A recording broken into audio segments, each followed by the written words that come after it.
Hai, Assalamualaikum warahmatullahi wabarakatuh. Saya Bidan Riesia. Selamat datang di channelnya bayibunda.id. Dalam video kali ini kita akan ngobrol tentang sembelit pada bayi. Sembelit atau kesulitan BAB, konstipasi, ini masih banyak terjadi di kalangan bayi dan anak-anak. Hampir 30% loh kejadiannya. Nah, sekarang kita akan bahas ya, kenapa ini bisa terjadi. Yang seperti apa dikatakan sembelit? Simak videonya sampai habis ya. Menurut NAPSGAN atau The North American Society for Pediatric Gastroenterology and Nutrition, yang dinamakan konstipasi itu adalah kondisi di mana bayi tidak pup selama 2 minggu dan itu membuatnya tidak nyaman.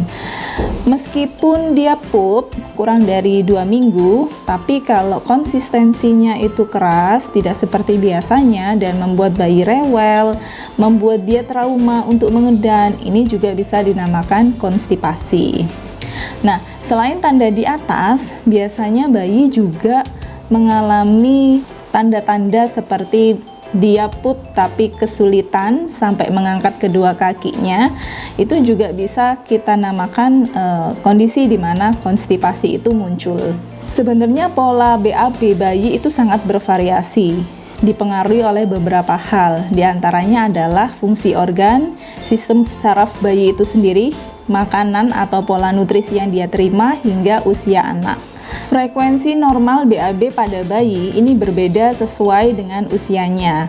Bayi punya rata-rata sekitar 4 kali BAB per hari selama seminggu pertama kehidupannya. Semakin dia usianya dewasa, semakin dia besar, maka frekuensinya akan berkurang sedikit demi sedikit. Pada saat usianya sudah 6 bulan, sudah mendapatkan MPASI hingga usianya 2 tahun, dia bisa saja BAB 2 kali sehari atau 1 kali sehari. Pada saat dia usianya lebih dari 2 tahun hingga 4 tahun, dia bisa BAB atau bisa pup 1 kali sehari.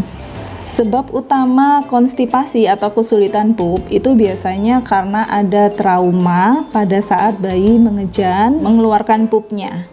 Kalau dia mengejan karena fesesnya itu atau pupnya itu terlalu keras, bisa saja melukai bagian anusnya bayi. Nah, ini juga akan membuat trauma sendiri pada bayi sehingga dia akan menjaga dirinya untuk tidak banyak mengejan ya, mengeluarkan pupnya itu.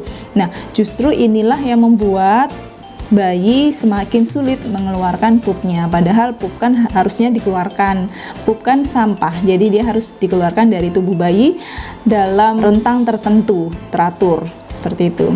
Selain penyebab itu tadi, ada juga variasi penyebab yang lainnya. Misalnya, terlalu banyak nutrisi yang dia terima yang basicnya adalah produk susu.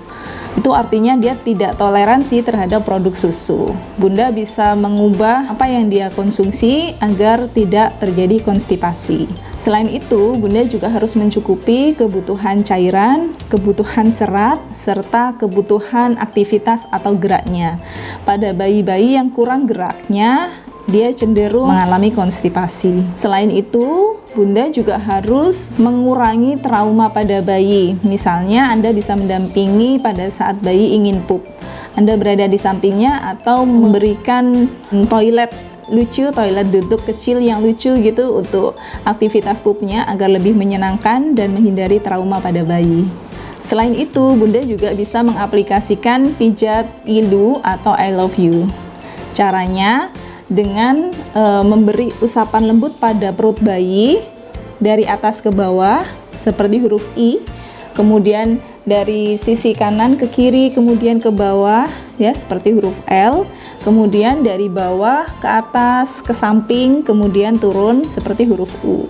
Ulangi gerakan itu sesering mungkin dengan pressure yang ringan ya, boleh dibantu dengan oil ya biar bayi nyaman. Itu bisa memudahkan bayi Anda BAB.